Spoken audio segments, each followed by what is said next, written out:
እሺ መጀመሪያ ያው ስለ ጋበዝሽኝ በጣም አመሰግናለሁ። ከሌሎቹም ጋራ እንግዲህ ጥሩ ውይይት እንደምናደርግ አልጠራጠርም። እና ትንሽ እንደው ስለ ጽሁፉ ለመግለጽ ከተፈለገ እንግዲህ ዋና ዋና ነጥቦችን ለማንሳት ያህል ነው። እንግዲህ ያው ስለ ህብረተሰብ መዋቅር ነው እና ህብረተሰብ መዋቅር ሁሌ ሁለት አይነት ግኝቶች አሉት እላለሁ።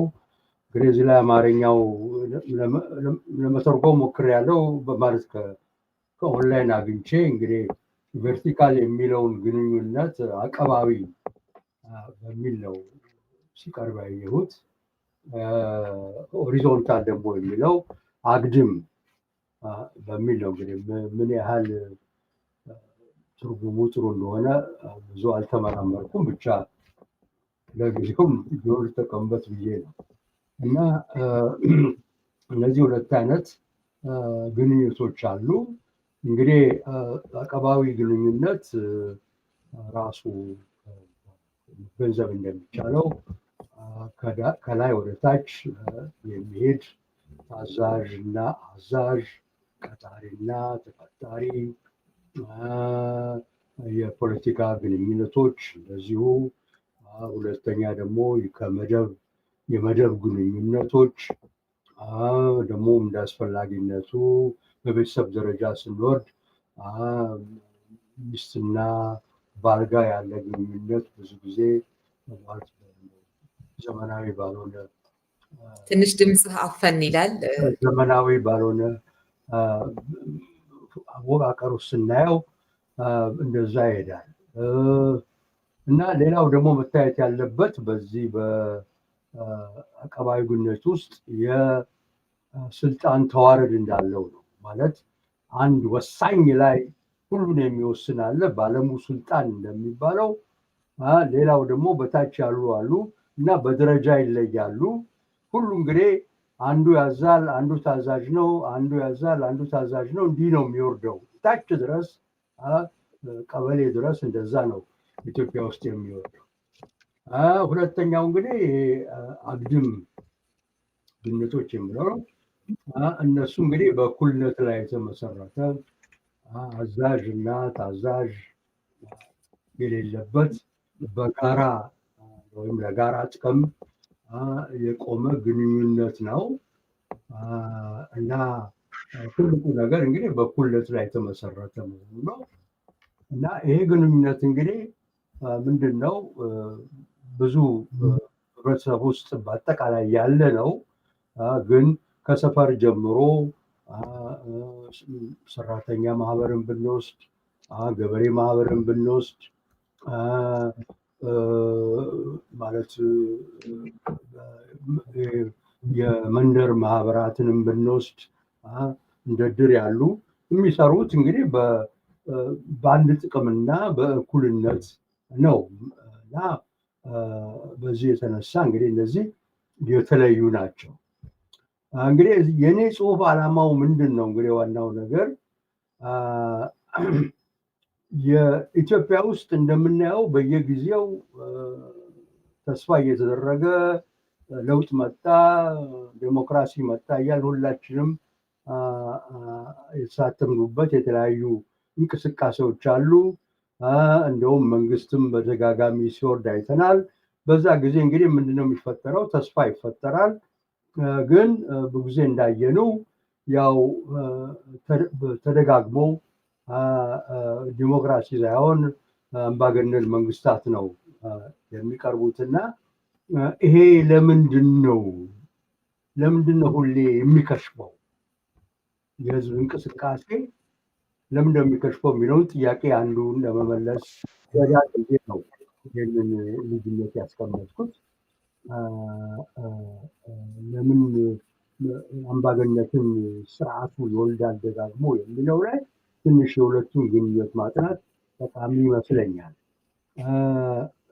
እዚህ ላይ ደግሞ ሌላው ተጨማሪ ነገር ብዙ ጊዜ ሳነብ እኔም ስሰማ እኔም ስናገር ብዙ ጊዜ እንግዲህ ለዚህ ለመክሸፍ የአምባገነን ስርዓት ተደጋግሞ በመምጣት ብዙ ጊዜ የምንወቅሰው ግለሰቦችን ነው፣ ፓርቲዎችን ነው፣ ቡድኖችን ነው እና ሁሉን ነገር ሳብጀክቲቭ እናደርገዋለን። ነገር ግን የኔ አቋም እዚህ ላይ ችግሩ መዋቅራዊ ነው ማለት ግለሰባዊም ሊሆን ይችላል ነውም ደግሞ ብዙ ጊዜ ከፓርቲዎችም ሊመጣ ይችላል። ግን እሱ ብቻ አይደለም። በተጨማሪ መዋቅራዊ ነው። ያ መዋቅር ነው የደጋገመ ወደ አምባገንነት እንዲኬድ የሚያደርገው የሚል ነው እና እንግዲህ እንደምናውቀው ሁለቱ ግንዶች የተሳሰሩ ናቸው። የግድ አንድ ህብረተሰብ ሲያድግ በውክልና መስራት አለበት። ከውክልና ውጭ አይሆንም። ህዝቡን በሙሉ ጠርቶ በየጊዜው እየሰበሰበ እዚህ ላይ እንወስን ሊል አይችልም እና ሰዎች ይወከላሉ። ሪፕሬዘንቴቲቭ እና ብዙ ጊዜ የሚደረገው በምርጫ ነው። የሆነ ሆኖ እንግዲህ የተመለከትነው ምንድን ነው?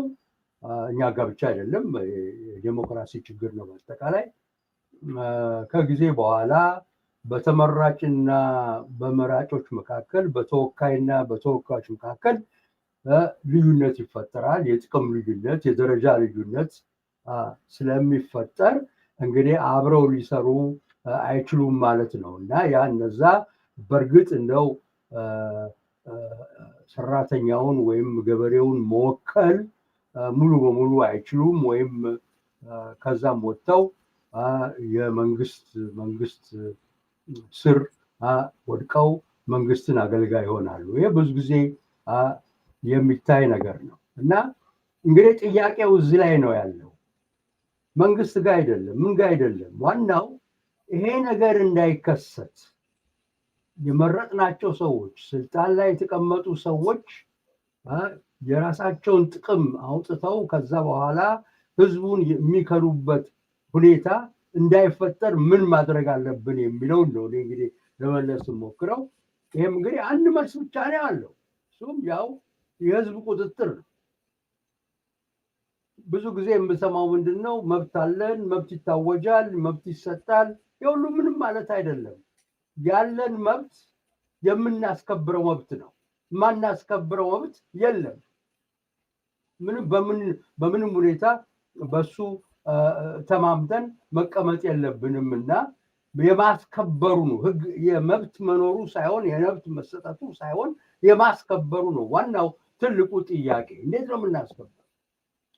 ይህ እንግዲህ ሌላ ምንም ዘዴ የለውም። የህዝብ ቁጥጥርና ህዝብ ተመራጮችን ተጠያቂ የማድረግ ነው እና ስለዚህ ነው ምርጫ ብቻ አይበቃም የምለው እና እንግዲህ በዚህ ጊዜ ይሄ የሚጠይቀው ምንድን ነው? የሙያ ማህበራት፣ የሰራተኛ ማህበራት፣ የገበሬ ማህበራት፣ በሌላም ያሉ የክርስቲያን የሃይማኖት ማህበራት ሁሉ ከመንግስት ውጭ የመስራት ከቁጥጥር ውጭ የመስራት ሁኔታ መፈጠር አለበት። አለዛ መቼም ውጤት አናመጣም እና እንዴት ነው ይሄ የሚሆነው?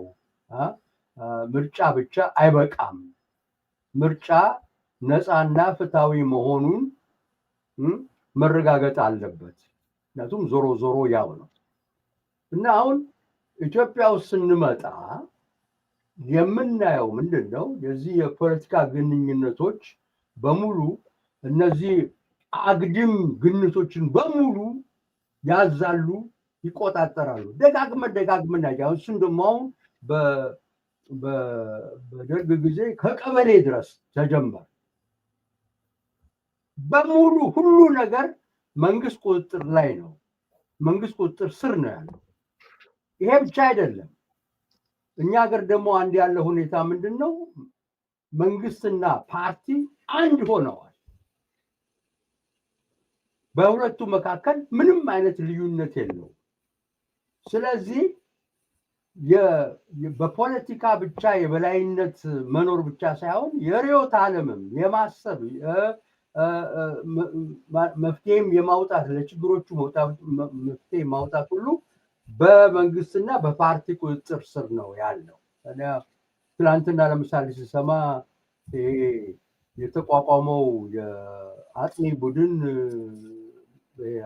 አርሲ ውስጥ የተፈጠረውን ግድያ ተመልክቶ እንደምታዩት የወጣው ሪፖርት መንግስትን የሚያገለግለው ከዛ ውጭ መሆን አይቻልም። ኢትዮጵያ ውስጥ በትዕዛዝ ነው። ማንኛውም ማህበር በትዕዛዝ ነው የሚሰራውና ይሄ እንግዲህ በቀበሌ ጊዜ አየኑ። ከዛም እየተጠናከረ በደርግ ጊዜ ማለት ነው። በደርግ ጊዜ አየኑ። ከዛ እየተጠናከረ ነው እንጂ ሄደው እየቀነሰ አይደለም። እና እዚህ ላይ ነው ማተኮር ያለብን። ወደ ስልጣን የመሄዱ ስልጣን የመያዙ ሳይሆን የፓርቲዎች የምሁራን ስራ ይሄን ህዝብ ራሱ ተደራጅቶ የድርጅቱን ነፃነት እንዴት ነው የሚጠብቀው?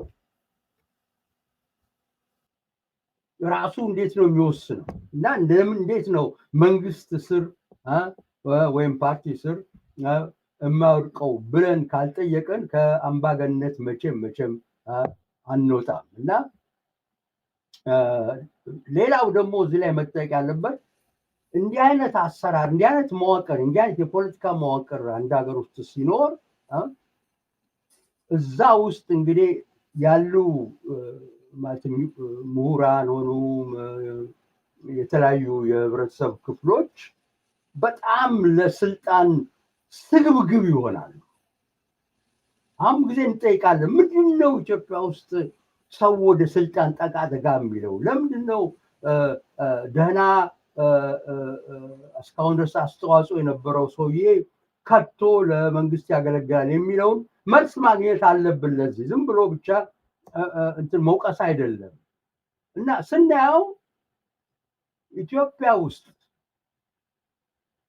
አንድ ፖለቲካ መዋቅር ውስጥ ተዋረድ ውስጥ ቦታ ከሌለው አንድ ሰው ክብርም የለኝ ጥቅምም የለኝ ዝም ብዬ ባዶ ነኝ ወደሚለው እምነት እንዲሄድ ያደርገዋል። ከዛ ውጭ ምንም የለማ። ራሱ ኢኮኖሚው በፖለቲካ ነው የሚገዛው። እና በተዘዋዋሪ መንገድ ቀጥታም ሆነ በተዘዋዋሪ መንገድ የግድ በአንድ መዋቅር ስር ፖለቲካዊ መዋቅር ስር መሆኑን ይጠይቃል። እና በዚህ የተነሳ ህዝቡንም በደንብ ለማሳተፍ ጥሩ መሪም ሊያገኝ አይችልም። ምክንያቱም የመረጣቸው ሰዎች ወዲያው ነው የሚክዱት። ምክንያቱም ስልጣኑ ላይ ለመቀመጥ ነው እንጂ የሚታገሉት ከመጀመሪያው ግን ህዝብን ለማደራጀት የትኛው ፓርቲ ነው ህዝብ እናደራጅ ብሎ ቅድሚያ ግቡ አድርጎ የተነሳ ያለ አይመስለኝም። ሁሉ ለስልጣን ነው የሚቋቀሙት እና ያችን ቦታ ለመያዝ ያችን ስልጣን ተዋረድ ውስጥ አንድ ቦታ ለማግኘት ነው። ከዛ ውጪ ሰው አይደለሁም፣ ከዛ ውጪ ምንም መብት የለኝም ነው። በአንድ በኩልም እውነት ነው። አሁን ከኢትዮጵያ ውስጥ ከፖለቲካ ውጪ የሆነ ሰው ምን መብት ነው ያለው? ማንም ሊያስረው ይችላል፣ ማንም ሊዘርፈው ይችላል። አቤት እንኳን ማለት አይችልም። ፍርድ ቤቱም የሚሰራው ለመንግስት ነው፣ ለፓርቲ ነው።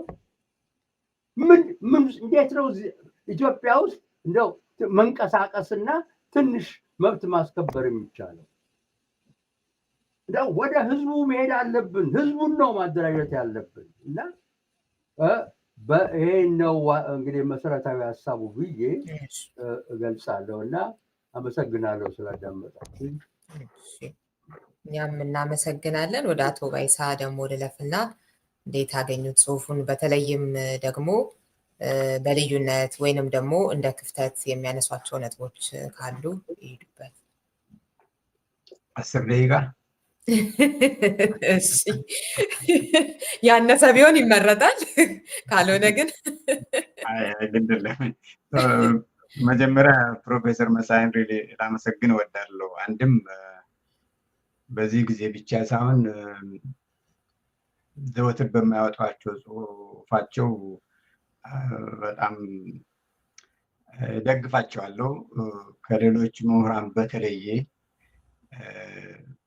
በሙያቸው በሚያውቁት በተካኑበት መስክ በተቻለ መጠን የኢትዮጵያን ማህበረሰብ ለማንቃት ሲሞክሩ ይታያልና በጣም አፕሪሺየት ያደረኩት ይሄኛው ጽሁፋቸውም ከዛው from the series of ከብዙ ጽሁፋቸው መካከል አንዱ ነውና እኔ በጣም አስተማሪ ሆኖ ነው ያገኘሁት። ኦፍ ኮርስ መጨረሻ ላይ አንድ ሀሳብ ያለኝ ምንድነው መፍትሄ ብለው የሆነ ነገር ከስር ቢያስቀምጡም ደግሞ መሆን ያለበትን ነው ብዙ የደረደሩትና ቢያስቀምጡ ላለ እሱን አላመጣበታለሁ። እኔም እንደሱ ብዙ ጊዜ ችግሩ ይሄ ነው። ለምንድን ነው ይሄ ነገር ኢትዮጵያኖች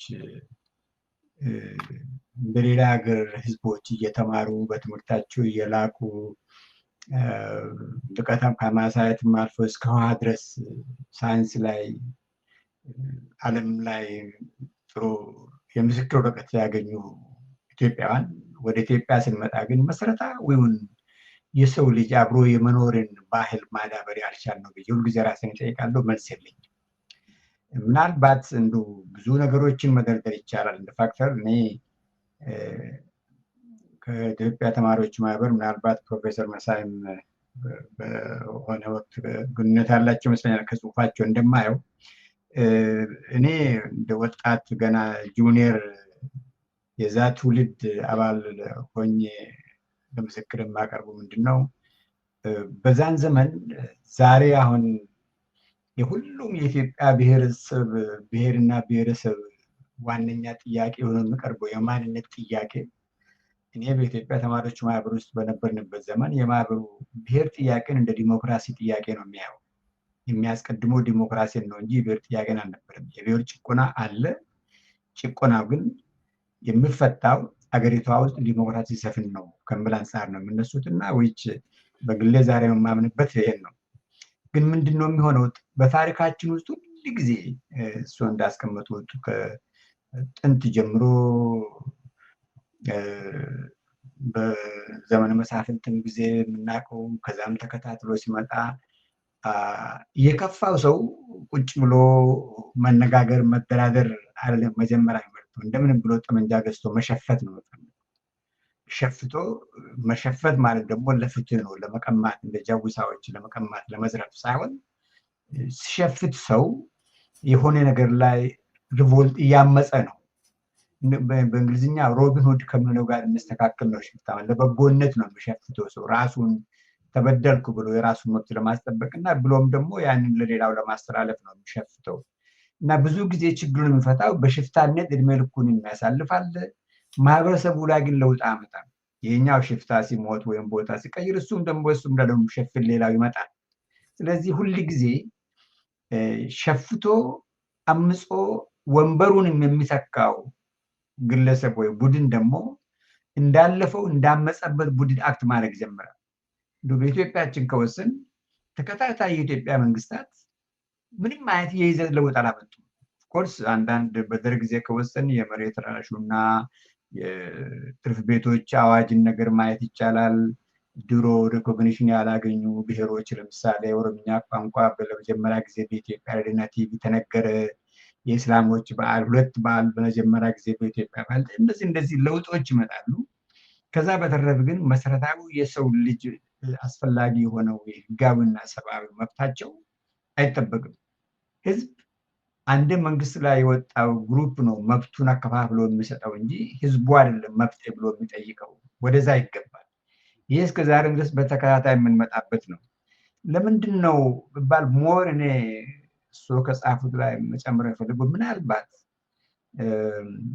ኢትዮጵያ ልዩ ሀገር አይደለችም። እንደማንኛውም ሀገር መቼም እግዚአብሔር አንድ ቀን ነው የፈጠረን። እኛም እንደማንኛውም ሀገር ህዝቦች የተለያየ የእድገት ደረጃ ውስጥ አልፈን ነው እዚህ የደረስነው። አርሶ አደሮች ነበሩን፣ ወዛደሮች ነበሩን እንደማንኛውም ሀገር። ለምንድን ነው የሌሎች ሀገር ህዝቦች እንዱ አንጻራዊም ቢሆን ከኛ የተሻለ ህዝቡም ንቃት አለው፣ ነክቶም ያስገድዳል፣ ተወካዮቹን ይመርጣል። እንዱ ፍጹማዊ የሆነ ዲሞክራሲ አለ ብሎ ለመገመት ባይቻልም አንጻራዊ የሆነ ዲሞክራሲ ህይወት ያላቸው ሀገሮች ብዙ ናቸው። የኛ ግን እንደ ታሪክ የ3000 ወደ ኋላ ሄደን መቁጠር የምንችል ሀገር ወይም እንግዲህ 200 የምንበልና ያን ያህል ታሪክ ያለን ህዝብ ያ ሁሉ የተማረ ህዝብ ያለበት ግን ከዛ ከፊውዳላዊ አስተዳደር ጭንቅላት አስተሳሰብ መውጣት አልቻለም። ይሄ ትልቅ ምስጢር ነው። ብዙ ፋክተሮችን ማቅረብ ይቻላል። ምናልባት one of the old ክርስቲያን ሀገሮችም ለምሳሌ እንደ አርሜኒያ እና እንደ ጆርጂያ ክርስትናን ተቀብለን ለስንት ሺህ ለ2000 ዓመታት ለ1500 ዓመት እሱን ማስተናገዳችን ህዝቡን በቃ ፍሬ እግዚአብሔር ብቻ በእግዚአብሔር ሁሉ ነገር የሚደረገው በእግዚአብሔር ነው፣ እግዚአብሔር ያመጣውን እግዚአብሔር መልሶ የሚለውን ፕሪንሲፕል አዳፕት እንድናደርግ አድርጎን ነው። ምናልባት እንግዲህ ሚና ይኖረው እንደ ሃይማኖቱ ያ ሁሉ ሌላ እንደኛ ሀገር ዓለም ላይ ከጆርጂያ እና አርሜኒያ በስተቀር መቼም በሃይማኖት ይሄን ረጅም ታሪክ ያለው የለም። ሁለተኛ ደግሞ ምናልባት እንደ ፊውዳሊዝም ደግሞ እንደኛ ወደ ከ150 ዓመት በላይ ፊውዳሊዝም የጠናበት ሀገርም የለም።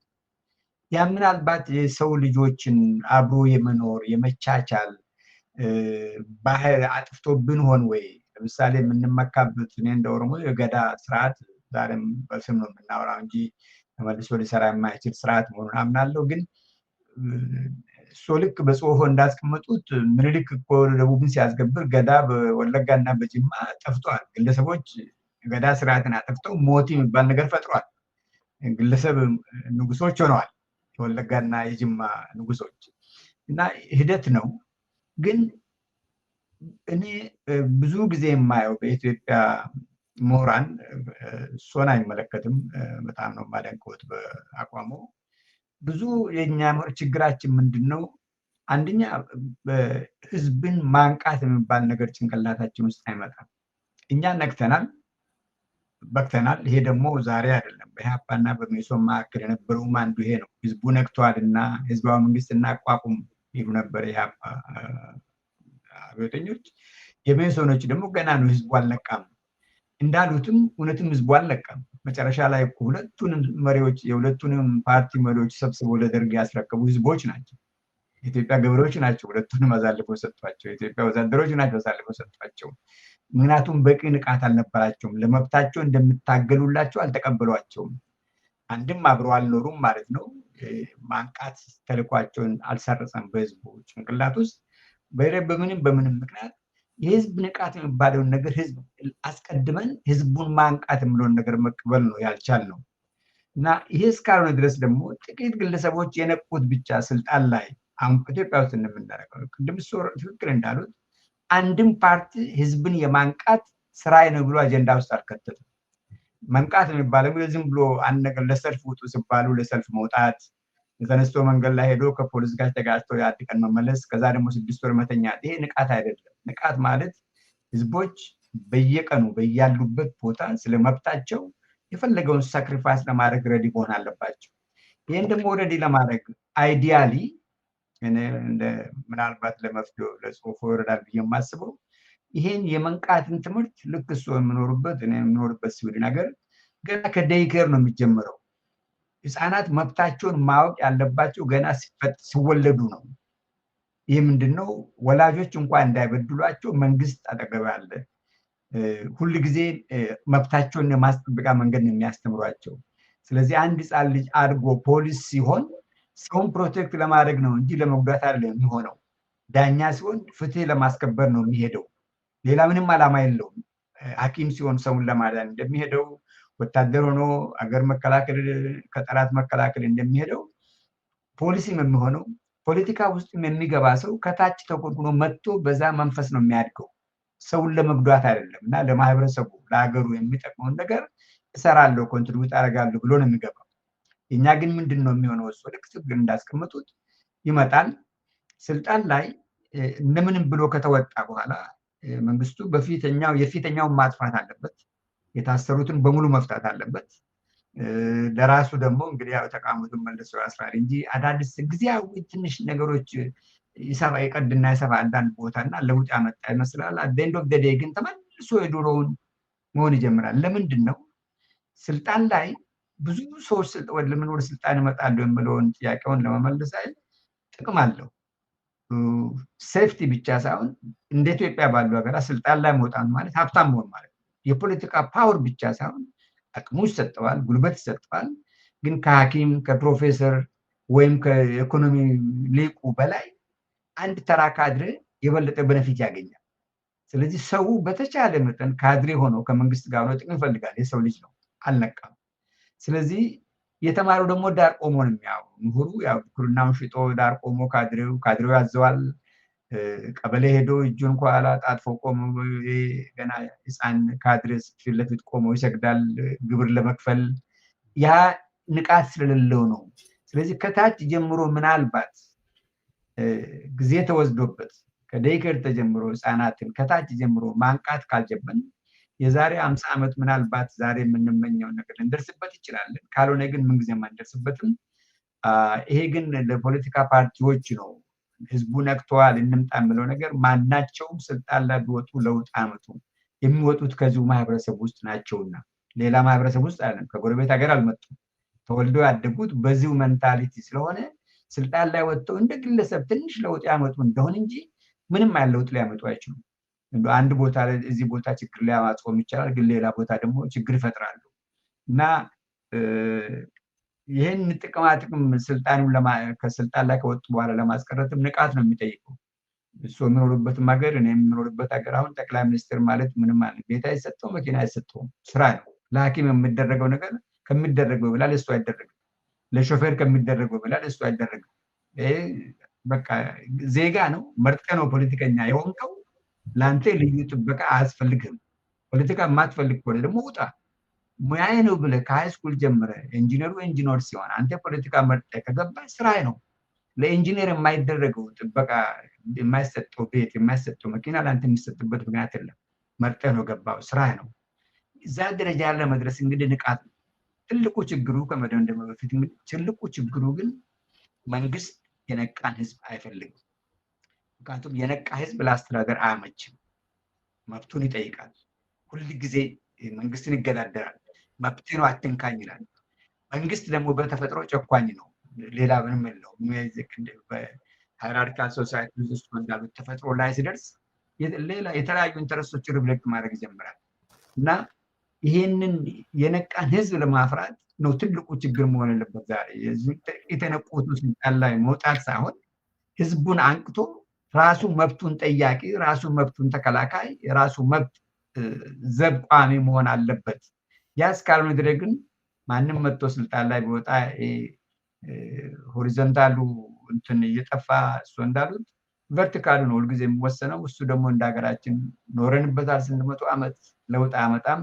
ምናልባት ለመደምደም ያህል እንደሱ ምሁራን ሁሉ ልክ መድረክ ፈጥረው እሱ እንዳሉት አይነት ችግሩን ለመቅረፍ ቢወያዩ ለጊዜው የፖለቲካ ስልጣን ያ እንደዚህ ሆነ እንዲሆነ ከማለት መሰረታዊ ችግራችን ላይ ብንወያይ ሞር ለዘላቂ መንገድ ይከፍታል ባይ ነኝ። አመሰግናለሁ።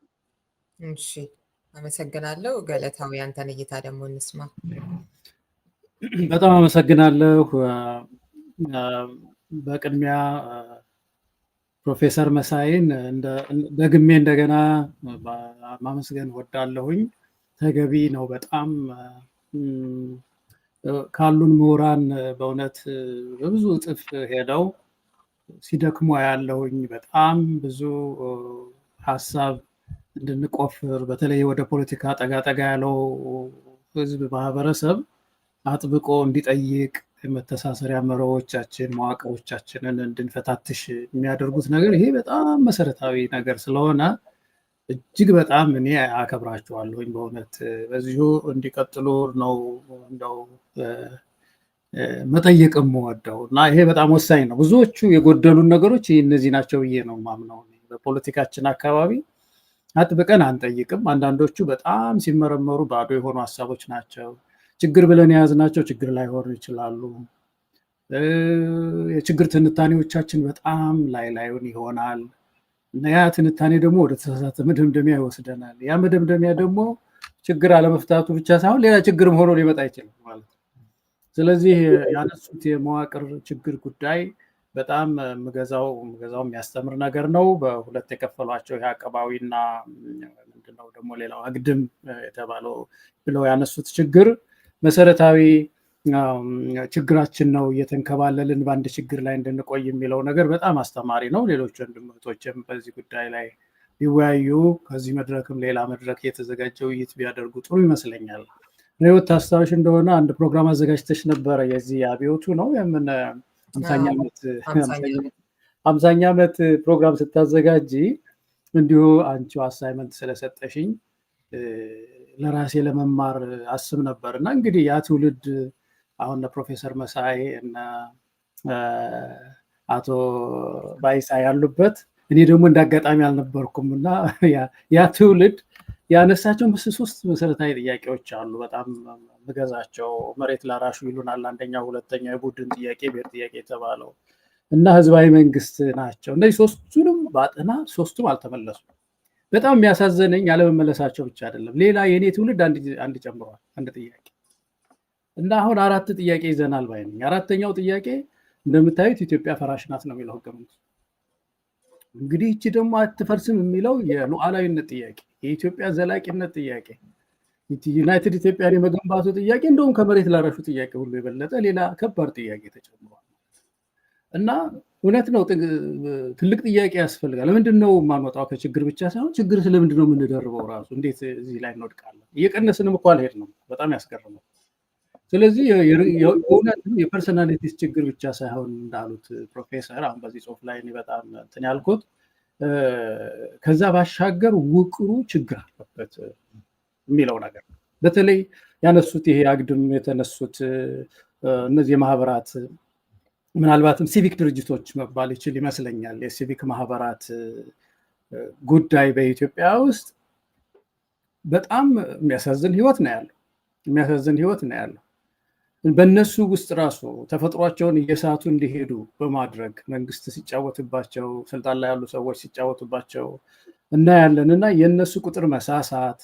አሁን አንድ ጊዜ ህንድን እያየሁ ብዙ ጊዜ አነሳዋለሁ። የህንድን አይቼ ህንድ ያላት የዚህ ማህበር ቁጥር ማለት ነው እያንዳንዱ ህንዳዊ 400 ህንዳዊ አንድ እንትን አለ ይባላል፣ አንድ ድርጅት እና በሲቪክ ድርጅት በጣም የተገነባ ህብረተሰብ ሆኗል እና ለኢኮኖሚ እድገቱ አሁን ትልቅ አስተዋጽኦ እንዳደረገለት ይነገራል። እና ኢትዮጵያ ውስጥ እነዚህ ድርጅቶች አለማደጋቸው አንድ ጉልህ መዋቅራዊ ችግር ነው የሚለው ነገር ሁላችንም እንገዛው መሆን አለበት። እኔም እንግዲህ በምሳተፍባቸው የፖለቲካ አቅጣጫዎቼ አጥብቀን የምንይዘው ጉዳይ ይሆናል ብዬ ነው የሚለውን ነው አንዱ የተማርኩት። ሁለተኛው የዚህ የክትትል ጉዳይ ያነሱት ብዙ ጊዜ ችግራችን ይሄ ነው። አሁን የባለፈው የአብይ አህመድንም እኮ ለውጥ ችግር የክትትል ችግር እኮ ሊከሽፍ ይችላል እኮ መነሻ ላይ የሆነ አቅጣጫውን ሊስት ይችላል፣ ግን አልተከታተልነውም። ወዲያው እግር ተእግር የመያዝ ነገር አንድ አንቀጽ እንኳን ሳናሻሽል አንድ የህገ መንግስት ማሻሻያ ሳናሻሽል ዶክተር አብይ ይህንን ተናገሩ ብለን አልቅሰን ወደ ቤታችን ገባ እና የክትትል ችግር በጣም በሰፊው እንደውም ከሌላው ሀገር እኔ አሁን ሲያም ኖር ያለሁኝ እኛ ሀገር ችግር አለ። በጣም ቶሎ የመርካት በቃላት የመርካት እና ወደ ቤት የመግባት ነገር፣ ህግ ያለማስተከል፣ መዋቅራዊ ለውጦች ያለማምጣት ችግር በህብረተሰባችን ውስጥ ይታያል እና ህብረተሰቡ ክትትል እንዲያደርግ የተነሳው እዚህ ያነሱት ፕሮፌሰር እንትን በጣም ይሄ መሰረታዊ የፖለቲካ ፓርቲዎችም ሲቪክ ድርጅቶችም ሊገዙት የሚገባ ይመስለኛል። እንደው ከዛ ምናልባት እንደው ፕሮፌሰር ሊያነሱት ጥሩ ነው። እንደው ምናልባት አሁን እሳቸው በተለይ ደግሞ ፊሎሶፈርም ስለሆኑ እስያ እንዳልኩት ኖር ያለው ፕሮፌሰር መሳይ ሳውዝ ኮሪያ ነው የኖርኩት እና ጃፓንም ሄጄ አውቃለሁኝ። እዛ አካባቢ ያለውን ያውቁታል እና ይሄ ኮንፊውሽያን የሆነ ማህበረሰብ ነው ይባላል። ምንድነው ይሄ ሃይራርኪን ይጠቀማል ይባላል። እኔም የማየው ነው። በጣም አሁን ኮሪያም ውስጥ ስናይ ይሄ ባለስልጣን ማክበር ነገር፣ ከባለስልጣን የመጣ ትዕዛዝ ተቀብሎ ተግባራዊ የማድረግ ነገር በጣም ጠንካራ ነው። እዛ ባለስልጣናት በጣም ነው የሚከበሩት። ግን አንዳቸው ከአንዳቸው ምሳሌ ጃፓንና ኮሪያን ያየን እንደሆነ ይህ ካልቸር በዚህ መዋቅር ላይ ነው ዴሞክራሲ የፈሰሰው እዛ ምድር ላይ። ነገር ግን እንዴት አድርገው ነው ይህንን ትንሽ የተሻለ ዴሞክራሲ ኮሪያም እንደ ጃፓን መገንባት የቻሉት የሚለው ነገር መጠናት ያለበት። እንደው ምናልባት እሳቸውም ደግሞ በዚህ ላይ አስተያየት ቢሰጡን ጥሩ ይመስለኛል። ይህንን ነው ለአሁኑ ማንሳት የምወደው። እሺ፣ አመሰግናለሁ ገለታው። የኔን በኋላ ላስከትል መሰለኝ እንዳይበዛ። ፕሮፌሰር መሳይ እንግዲህ በአቶ ባይሳ የተነሳ አለ ትንሽ መፍትሄ ሀሳቦቹ ላይ ዘርዘር ያለ ነገር አለመቅረቡን እና የተጨመረ ደግሞ አለ በእሳቸው በኩል ንቃት የመፍጠርን ጉዳይ ትኩረት ሊሰጥበት እንደሚገባ በተለይም ደግሞ ከታች ጀምሮ የማስተማርን ጉዳይ በለገለታው በኩል ደግሞ ይሄ ወደ ጎን ማነው ቨርቲካል በሆነ ሁኔታ የተዋቀረ ማህበረሰብ የምንላቸውም አይነት ማህበረሰቦች ወደ ዲሞክራሲ ሄዱበት አይነት ሁኔታ አለ በሌሎች ሀገራት። እኛ ጋር ይሄ እንደ ችግር ሊሆን ይችላል ወይ ሌላ አይነት መንገድ የለም ወይ እንደዚሁ አይነቱን ግንኙነት ያለውን ማህበረሰብ ወደ ዲሞክራሲ ሊወሰድ የሚችልበት አይነት ካገኘሁት ገለታው አይነት የቀረባለ እና እሱን ሄድባቸውና የኔን ደግሞ አስከትላለሁ። እሺ በጣም ጥሩ ጥያቄዎች እና ጥሩ አስተያየቶች ነው የሰጡት። ምንም ጥርጥር የለውም። እንደውም ወደ ትንሽ መርመር ወይ ምርምር የሚጠይቅ ነው አንዳንዱ የቀረበው አስተሳሰብ። ግን በመጀመሪያ ያው ስለ ጽሁፌ ስለሚላሉት በጣም አመሰግናለሁ። አንተ ልበል ባይሳቱ ከመከርክልኝ በጣም ነው ስለሰጣችሁት አስተያየት ስለ ጽሁፎች በጣም ነው የማመሰግነው። ገለታውም እንደዚሁ ነው። በጣም ደስ ይላል። እናንተን የሚያክል ክብደት ያለው አንባቢ ማግኘቴ በጣም ነው ደስ የሚለኝ እና ደግሞ ማበረታታችሁ በጣም ጥሩ ነው። ወደፊት እሞክራለሁ በዚሁ መንገድ ለመቀጠል ለመመራመር እና እንግዲህ ብዙም ብላችሁታል። ብዙ የማንስማማበት ነገር ያለ አይመስለኝም። ነው የማስመር ጉዳይ መሰለኝ በብዛት የቀረበው እና እንግዲህ እዚህ ላይ እኔ ትንሽ አንዴ መለስና አሁን ምሳሌ በጣም የሚገርመው የአውሮፓ ታሪክና የእኛን ታሪክን ስናነጻጽር ያው ኢትዮጵያ ከድሮም ጀምሮ ከጥንት ጀምሮ ያው በአቀባዊ አሰራር ግንኙነት ላይ የተመሰረተ ነው። ያው ምሳሌ ገበሬውን ብናይ መሬት ላራሹን ብናይ ምን ሁሉ የመጣበትን ጥያቄዎችን ብናይ ያ አንድ የሆነ የፊውዳል ክላስ ፊውዳልን በለው ቀጥታም በዛ ባይገጥም እንግዲህ ገበሬን በመቆጣጠር ላይ የተመሰረተ ስርዓት ነበረ ያለው። ስለዚህ የመደብ ግንኙነት ነበረ ኢትዮጵያ ውስጥ በደንብ እንደ ዩሮፓ ያለው። አሁን እኛ መጠየቅ ያለብን ምንድን ነው? ለምንድን ነው ዩሮፓያኖች ከዚህ ወጣ ብለው ይህንን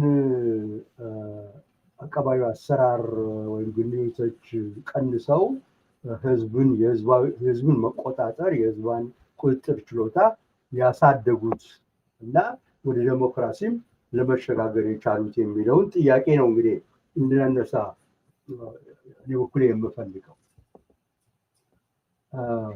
እንግዲህ ያው እንደሚታየኝ የኢትዮጵያ ሂደት እንግዲህ ትንሽ መስመራችንን ከሀዲዱ የወጣን መሰለኝ። ዘመናዊነት ኢትዮጵያ ውስጥ ሲገባ ተያይዞ የመጣው ከተማከለ አሰራር ጋር ነው እንጂ ህዝብን ለህዝብ ድምፅ እንስጥ፣ ህዝብን ኢምፓወር እናድርግ፣ ህዝብ እንዲጠይቅ እናድርግ፣ ህዝብ መብት ይኑረው ወደሚለው ጨርሶ ብዙም አልሄድንም እና አንድ መሪ አለ። ያ መሪ ነው ሁሉንም ነገር የሚያውቀው፣ ሁሉን ነገር የሚያዘው እና ከወታች ነው ሁሉ ነገር የሚወርደው እና አብሶሉት ያለ ፍጹማዊ ቁጥጥር በየደረጃው ከአውራጃ ጀምሮ እስከ ላይ ድረስ ከዚህም በላይ ደግሞ ደርግ ጨመረበት፣ የቀበሌንም ጨመረ እና ቀበሌ ከፍተኛ ምናምን እያለ በሙሉ ወደ አንድ ነው የሚወጣው ወደ ላይ እዛ ነው የሚቋጨው እዛ ላይ ነው። እና ከዛ ትእዛዝ ይወርዳል፣ መፈጸም ብቻ ነው። እና ይሄ ነው ዘመናዊነት ብለን የተቀበልነው እኛም ባንለው ግን የቀረበልን። እና ይሄ ደግሞ ከዘመናዊነት ውጪ ጭራሽ ተጻራሪ የሆነ አሰራር ነው።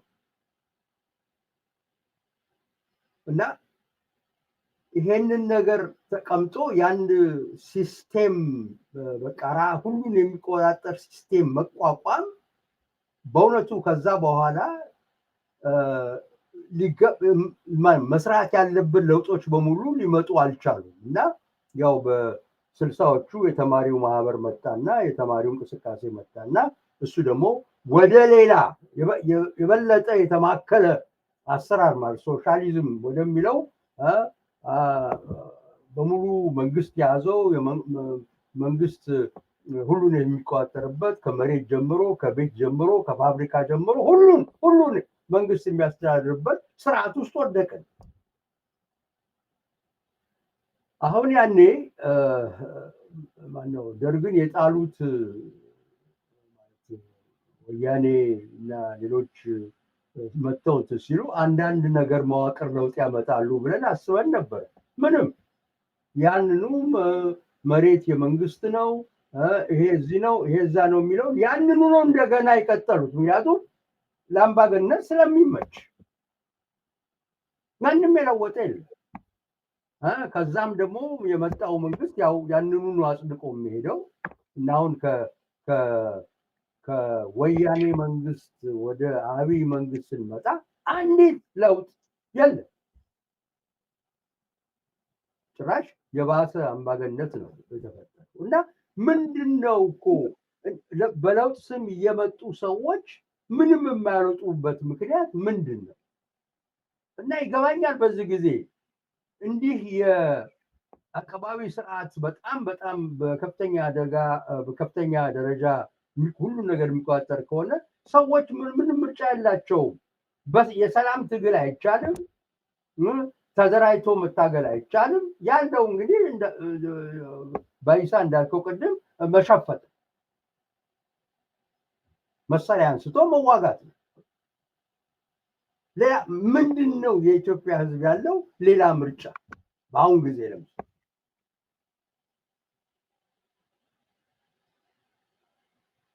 ይሄ ሆኖ ሳለ ምንድን ነው ያ የሚጠበቀው ለውጥ ሳይሆን ሲቀር እንደውም ጭራሽ አልፎ ተቀልብሶ ወደ ሌላ ሲሄድ ዝም ብለን እንመለከታለን። ከዛ አንዴ ደግሞ መንግስት ከተደራጀ በኋላ በደንብ ከተደራጀ በኋላ ያንን መንግስት ደግሞ ለማንሳት አስቸጋሪ ነው። ስለዚህ እንደገና ሌላ ረጅም ጦርነት ውስጥ እንገባለን። የሁሉም ነው አገር ነው የሚጎዳው፣ ኢኮኖሚ ነው የሚደቀው። በቸም ልንነቃንቅ አልቻልም እና በጣም በከፍተኛ ደረጃ ማሰብ ያለብን ነገር ነው። ይሄ የሳትነው መስመር ከሀዲድ መውጣታችን ምን እንዳስከተለ እና የዘመናዊነትን ጥቃቅኒቱን እንኳን ሀገራችን ውስጥ አለመግባቱና ትንሽ እንደው ህዝብ እንዲቀሳቀስ ትንሽ መብት ይዞ ይሄ እኔ ነው የስልጣን ባለቤት ነኝ እንኳን ባይል እንደው አይ በቃ አሁንስ መስመር ሰርዣለሁ እና መስመር አትለፉብኝ ብሎ የሚናገርበት ሁኔታ አሳተነው። ሁሉን ነገር በፓርቲና በመንግስት ቁጥጥር ስር አድርገን አፍነን ይዘነዋል።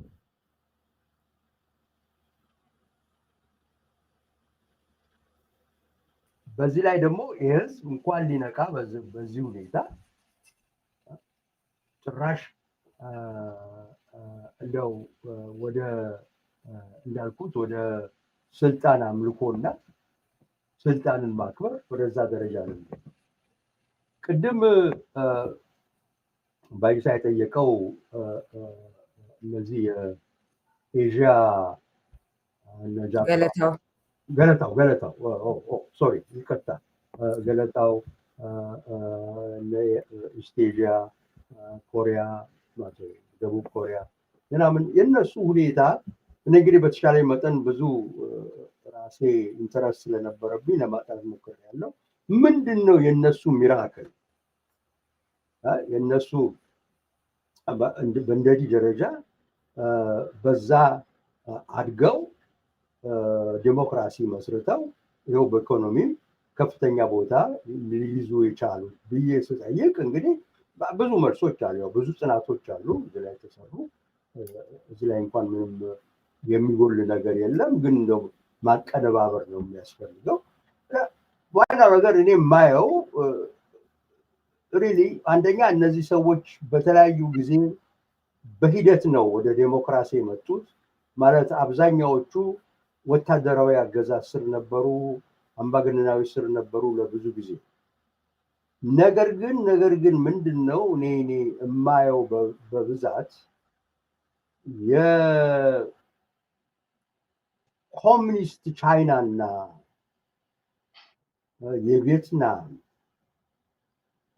የሌሎች ሶሻሊዝም የማምጣት ነገር እዛ ያለውን ገዢ መደብ ሁለቴ እንዲያስብ አድርጎታል።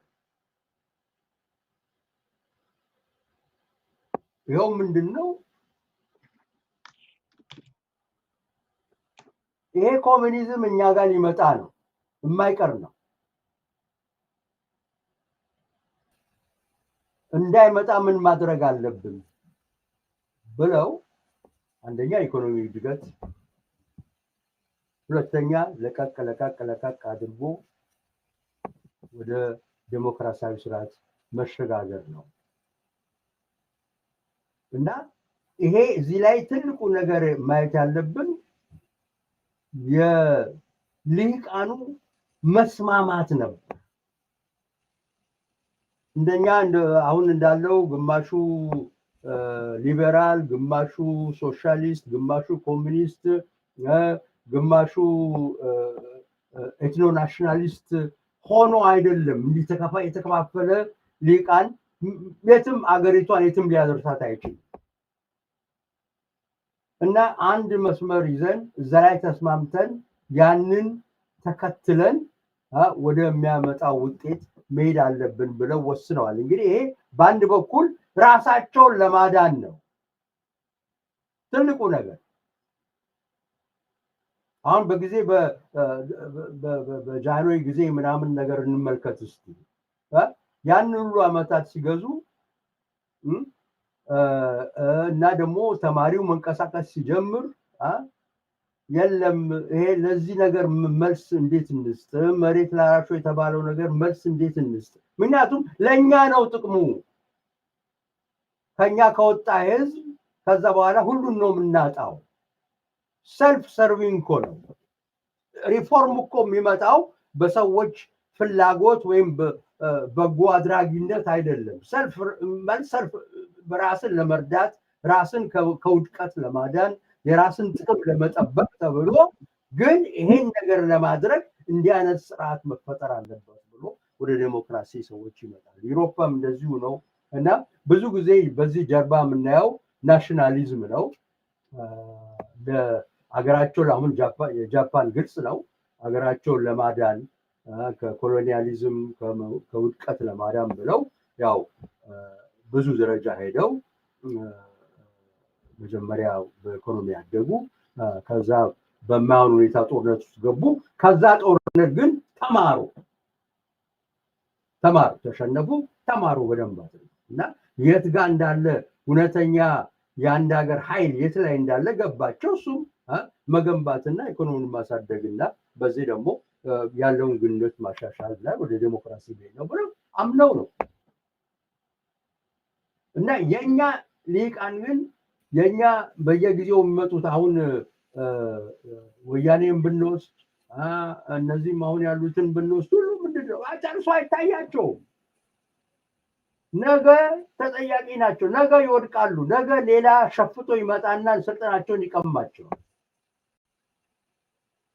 እና ደግሞ ልክ እነሱ ሌላውን እንዳደረጉት ነው እነሱ የሚያደርጉት። እና ስለዚህ አንድ ሆነን አንድ የሆነ ለሁላችንም የሚበጅ ስርዓት፣ የሁላችንም ጥቅም የሚጠብቅ መብታችንን የሚጠብቅ ስርዓት እስቲ እናቋቁም ብሎ መነሳት ጨርሶ አልቻልንም። በቃ በጉልበት እጨርሰዋለሁ፣ በጉልበት አሸንፋለሁ፣ ምንም አልሆንም፣ እስከ ዘላለም ነው። ሲመጡ የ100 ዓመት የ200 ዓመት እቅድ ነው የሚያወጡት። ምንም አንሆንም ይላል፣ ግን ይደርሳል። ስለዚህ በእውነቱ ህዝብ ብቻ ማንቃት ሳይሆን እሱ በጣም በጣም ወሳኝ ነው፣ አስፈላጊ ነው።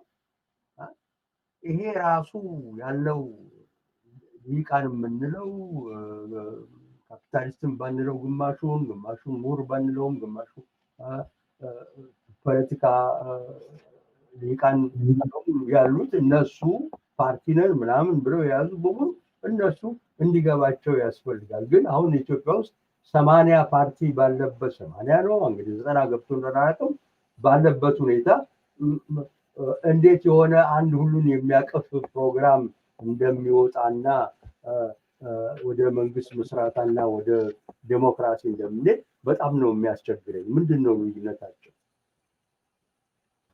ብዙም እኮ ልዩነት የላቸውም። ዝም ብሎ ነው የሚፈጥሩት። ማለት እነዚህ ዘር የሚቆጥሩት ካልሆነ በስተቀር ዘውግ አመለካከት ውስጥ ያልገቡት በእውነቱ ሊስማሙና አንድ ፓርቲ ሊመሰረቱ ይችሉ ነበረ። ግን ነው አያደርጉትም። ያው እርስ በርስ ይፎካከራሉ። ያው ነገሩ ሁሉ ከእጃቸው ያመጣቸዋል። እና ሪሊ እንደው ብዙ ጊዜ ሳልወስድ እዚህ ላይ ላቁመው እና ዋናው ነገር ሌሎችን ሀገር እንዴት እንዳደጉ እንዴት ወደ ዴሞክራሲ እንደመጡ እኛ ከነበረ ሁኔታ የተለየ አልነበረም። ነገር ግን እነሱ መለወጥ ቻሉ። ይሄ ነው እኛ ማድረግ ያቃተን። ዞረን እዛው እና መጣ ተሻሻለ ስንል አሁን ዶክተር አብይ የሚባለውም በሱ ያኔ ተስፋ አደረግን። አሁንስ በቃ ጀመርን እንግዲህ ሂደቱናል። ያው እንደምታውቁት ብዙም አልቆየ።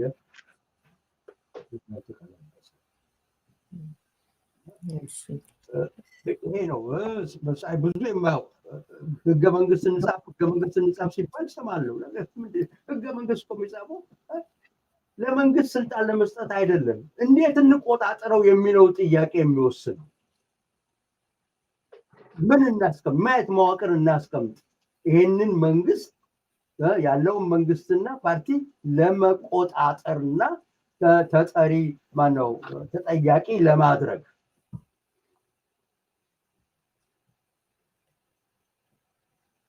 ብለን ካልሰራ የትም አንደርስ። ስልጣን መቆጣጠር ነው። ስልጣን መስጠትም አያስፈልግ። ዋናው ትልቁ ነገር መቆጣጠር። ምክንያቱም ሁሌ ካልተቆጣጠርከው በገዛ ራሱ ያድጋል፣ ይሰፋል፣ አንበገናል። ይሄ ደግሞ ከግለሰቦች ጋር የሚገናኝ አይደለም። ጥሩም ሆኑ መጥፎም ሆኑ ክርስቲያን ሆኑ ምን ሆኑ ምንም አይለውጥም። እዛ ስልጣን ላይ ከተቀመጠ ቁጥጥር የለው ስልጣን ላይ ከተቀመጠ ማንም ሰው ይበላሻል።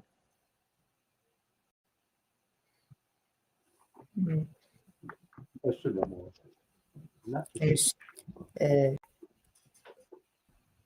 ወደ ሌሎቹም ለመሄድ እንጂ ፕሮፌሰር መሳይ አንተ ጋር ማስከትለው ነበር፣ በኋላ ልመለስበት። አቶ ባይሳ ወደ ሶሊድ እና ቅድም ያነሱት ነበር የቁጥጥር ማነው የማንቃት ጉዳይ ህዝብን እና ከስር ጀምሮ የማስተማር እንደዚህ የሚል በቂ ቁጥር ያለው አሁን ኤሊት በሚባለው ደረጃም ያለው የፖለቲካ ፓርቲዎች አካባቢ ቅድም እንደጠቀሱትም ይሁን ያለው ይሄ ተገቢ የሆነውን አይነቱን ንቃት ለማምጣት የሚሆንስ አይነት ራሱ ነቅቷል ወይ? በተለያየ አይነት መንገድ ትግል የሚባለው ነገር ላይ ወይንም ደግሞ የፖለቲካ ፓርቲ ውስጥ ወይ ምናምን ልናገኘው እንችላለን፣ ወይንም አንዳች አይነት የፖለቲካ ቡድን ውስጥ ልናገኘው እንችላለን። ግን ይሄ አሁን የምንነጋገርበትን አይነት ለውጥ ለማምጣት ከታች ወደ ላይ ያልሆነው አይነት እያለን የተነጋገርነውን እሱ ችግር የሚያመጣ አይነት እየሆነ ነው እንደዚህ እያልን የተነጋገርነውን እሱን ለመቅረፍ የሚያስችል አይነት ነው። ይህንን የምለው ለምንድን ነው? በተግባር ሲታይ ሁሉንም መጨፍለቅ ባይቻልም ቤታቸው እንዴት አይነት ሰዎች ናቸው፣ መስሪያ ቤቶቻቸው እንዴት አይነት ሰዎች ናቸው ምናምን ሲባል ኦልሬዲ ለውጥ እናመጣለን የሚሉ ሰዎች ራሳቸው ሳይቀር ማለት ነው ወይ ቤት ሰራተኛቸውን ወይ ከሚስታቸው ጋር ያላቸውን ግንኙነት ወይ ከልጆቻቸው ጋር ወይ ደግሞ ከስራ ባልደረባቸው ጋር እነሱ አለቃ አይነት ነገር ከሆኑ እንዲህ ሲታይ ችግር ያለባቸው ሰዎች የሆኑበት ከንግግሮቻቸውም የተለያዩ ዘውጎችን እኩል አድርገው ማሰብ፣ ሃይማኖቶችን እኩል አድርገው ማሰብ የማይችሉ መሆናቸውን በንግግራቸው ሳይቀር መሸፈን ሳይችሉ ችግር እንዳለው እንኳን ሳይገባቸው መግለጥ የሚችሉ አይነት በዛ አይነት መጠን የወረዱም ሰዎች ያሉበት ሁኔታ ውስጥ እንዴት ሌላውን የሚያነቃ አይነት በቂ የሆነ ቁጥር ያለው ፖለቲካ ውስጥ በተለምዶ ይሄውን ፖለቲካ የሚባለው ሱስ ፖለቲካ ነው ወይ አይነት ውስጥ የሚሳተፍ ሰው አለን ብለው ያስባሉ? እሱ ወይስ ያ የኔም ጥያቄ የሆነው ነው። የኔ መልስ የለም ነው። ምክንያቱም ንቃት ትንሽ ከፕሮፌሰር መሳይ የሆነ ትንሽ የመለየ ምልክት ለእኔ አልፋና ኦሜጋው የአንድ ማህበረሰብ እድገት የህዝቦች ንቃት ብዬ ነው የማስበው። ያልነቃ ህዝብ መሪን መምረጥ ብቻ ሳይሆን ለራሱም ለኑሮው የሚሄድበትን አያውቅም። በኢትዮጵያ ታሪክ ግን እኛ ምንድነው ነቃ የምንለው ሰው ጥቂት ነቃን የምንል ፊደል ቆጠርን ሰዎች ተምረን ማስተር ዲግሪ ፕሮፌሰር ሆነን ፖለቲካ ፓርቲ ጓደኞቻችንን አሰባስበን ከመመስሉም ጋር አንድ ፓርቲ እንፈጥርና ሄደን አሁን ዛሬ ባለው ለምሳሌ ብንወስድ የምርጫ ቦርዱን ህግ 10,000 አባላትን ፈልገ አስፈርመ ከመጣ በኋላ ከ10,000 ውስጥ አንድም የውጭ ሀገር ዜጋ እንደሌለበት ከተረጋገጠ ፕሩቭ ይደረግና የምርጫ ቦርዱ ሰርቲፊኬት ይሰጣል፣ ምርጫ ውስጥ ይካፈላል። እና 10,000 ሰዎች ስላሉ ወይም ደግሞ ሌላ 2 ሚሊዮን ህዝብ ስለመረጠ እነዚህ 2 ሚሊዮን ህዝብ ነቅተዋል ለመመርጡ በብዙ ምክንያቶች ይመርጧል። መንቃት ማለት ግን ዝም ብሎ ከላይ ስሰጥ አይደለም። በእኔ ግምት መንቃት ከማህበረሰብ ከታች ጀምሮ አብሮ የሚያድግ መሆን አለበት።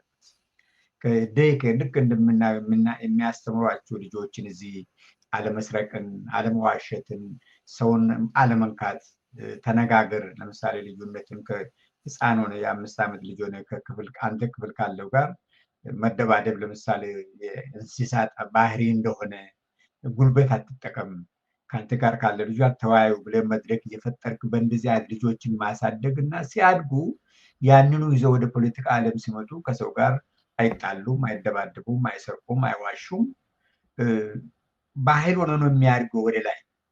የኛ ምንድነው እንግዲህ ችግራችን በአንድ በኩል ቅድም እኔ ሆን ብዬ ነው የጆርጂያና የአርሜኒያ ያነሳው። ዛሬ ዓለም ላይ በዲሞክራሲ እንዲታውቁ እንዱ ዲሞክራት ሀገር ናቸው ብሎ የምንመካባቸው ሀገራት ኢትዮጵያ እንደ ሲቪሊቲ ውሰዱና ያኔ እንግዲህ አደግ ተብሎ ክርስትና እምነት አቢሲኒያ ስትቀበል መላው ዓለም ተገን ነበር። ክርስትና እምነት ተቀባይ አልነበረ። እንግዲህ ዛሬ አሁን የክርስትና እምነት የዲሞክራሲ ከሶስቱ የአብርሃም ትውልድ የመነጨው አይሁዲዝም እና እስልምና ክርስቲያን እንደ መሰልጠን ምልክት ነው የሚታየው። ያ ከሆነ ግን እኛ ቀድመን በ400 ክፍለ ዘመን ነው ከጆርጂያ እና አርሜኒያ ብቻ ቀደሙን እንጂ ከዓለም ሁሉ ቀድመን እዛ ደረጃ ደረስን ህዝቦች ነን።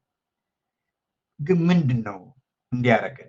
ከዛ ደግሞ እንዱ ቀርበን መተን የዛሬ 150 200 ዓመት ወዲህ ደግሞ ሀበን ያደረገውን ብናይ እንደኛው ብዙ የተለያዩ ብሔረሰቦች የተለያዩ የትውልድ ሀረግ ያላቸው የተለያዩ ቋንቋ የሚናገሩ የተለያዩ እምነት የሚከተሉ ህዝቦችን አንድ ላይ አሰባስበው ጣሊያን የሚባል ሀገር መሰረት ቻሉ። የጣሊያኛ ቋንቋ መሰረቱ። ፈረንሳይ ናፍቶ ፈረንሳይ የሚባል ሀገር መሰረቱ። ፈረንሳይኛ መሰረቱ። እኛ ክርስትናን መቀበል ሳይሆን ከዛሬ 150 ዓመት ለምሳሌ የሰሜኑ የአቢሲኒያ አገዛዝ ወደ ደቡብ የሰፋ ኢትዮጵያ የዛሬዋን ኢትዮጵያ እስካዋቀረበት ጊዜ ድረስ ባለፈው 150 ዓመታት ውስጥ ያን ጊዜ የነበሩ የኢትዮጵያ ብሔረሰቦች ቁጥር ዛሬም ያው ነው። ያን ጊዜም ይነገር የነበሩ የኢትዮጵያ ህዝብ ቋንቋ ዛሬም ያው ነው። አንድም ህዝብ ምናልባት ከአርጎባ በስተቀር የራሱን ቋንቋ ዲቫፕ ያደርግ የለም። ለምን? ሌሎች ሀገሮች እንዴት ቻሉ? እንዴት አንድ ሀገር ጣሊያኖች እንዴት ጣሊያንኛ ብቻ መሰረቱ? ምንድነው ሆነው? ወደ አፕንዷል እና ሞሬኛ ይህን ደግሞ ብናቅ ዛሬ ላለው ችግር መፍትሄ ያመጣል ብዬ አስባለሁ። ምክንያቱም ችግሩን ማወቅ የመፍትሄው 50 ግማሽ መንገድ መሄድ ነው። ይህን ቻለ በግድ እያንዳንዱ ብሔር አንድ የራሱ የሆነ ብሔራዊ ፓርቲ አለው። ቢያንስ ኦሮሚያን ከወሰድን እንደ ብሔር እንደ ኦሮሞ እንደ አንድ ህዝብ ከ10 በላይ ፓርቲዎች አሉ። ጥቃቅንና ብሔረሰቦች አንዳንድ የዛ የየብሔሩ አንዳንድ ፖለቲካ ፓርቲ አለ። ቢያንስ ምንድነው ብሔር የሚለው የኔን ኢንተረስት የሚጠብቀው እኔ ማስጠበቅ የሚችለው እኔ ከዚህ ብሔረሰብ መጣሁ እንጂ ሌሎቹ አትጠብቁም የሚል ጭንቅላታቸውን ስለምንከት እያንዳንዱ ብሔር የአንዳንዱ ብሔር ምሁር ተመጣጣው የኔን ብሔር መብት ማስከብሮ እኔና እንደነ የነቃን አካባቢያችን ሰዎች ነን ይላል። ክልል አይደለም ነው ያቃን ብሎ ህዝብ መወክሉ ሰው ስልጣን ላይ ወጡ በሰም ድንግ ነው መጣው። ያው ሆሪዞንታል አይደለም ነበር ቢል እና ያው ቨርቲካል አገዛዙ ይጀምራል። ህዝቡ ደግሞ ስላለቃት ያቀራጭም ያግሮመርማል። ያው እንዳግሮመረመ በየቤቱ ከሚተማመን ሰው ጋር በየቤቱ ገብቶ መንግስትን ያማል። መንግስትና ህዝብ ሁልጊዜም እንደተለያየ መንግስት የራሱ ሌላ ህይወት ያለው ከህዝብ የተነጠለ ደግሞ መንግስት ዘይት አብሮ የሚኖሩ ናቸው። በእኛ ሲስተም ውስጥ መንግስት የህዝብ ሆኖ አያውቅም በኢትዮጵያ ታሪክ ውስጥ። ስለዚህ ያን ለመቀየር ነው እኔ ሁልጊዜ በንቃት ላይ ፎከስ የማደርገው። ምናልባት ፎርሙላ የለውም፣ ቴስት አልተደረገም። እኔ ሳየው ስገመግመው ከዚህ ከምኖርበት የአውሮፓ አካባቢ ዲሞክራቲክ ሀገሮች ከሚባሉት አካባቢ ሳይ ገና ከልጅነት ጀምሮ ነው የሚያስተምሯቸው። እንዲሁም ካሪኩለም መላው ኢትዮጵያ ውስጥ የ85ቱ ብሔረሰብ ዴይኬሮች ሁሉ ልጆቻቸውን አለመስረቅ፣ አለመዋሸት፣ ጉልበትን አለመጠቀም፣ ተነጋግሮ ልዩነትን መፍታት ከታች ጀምሮ ተኮትኮ ቢያድጉ ምናልባት የዛሬ 30 ዓመት እነዚህ ወጣቶች ፖሊስ ነው፣ ፍትህን ይከተላሉ፣ በደንብ ይፈርዳሉ፣ ፖለቲካ ላይ ሲወጡ ህዝብን ያዳምጣሉ።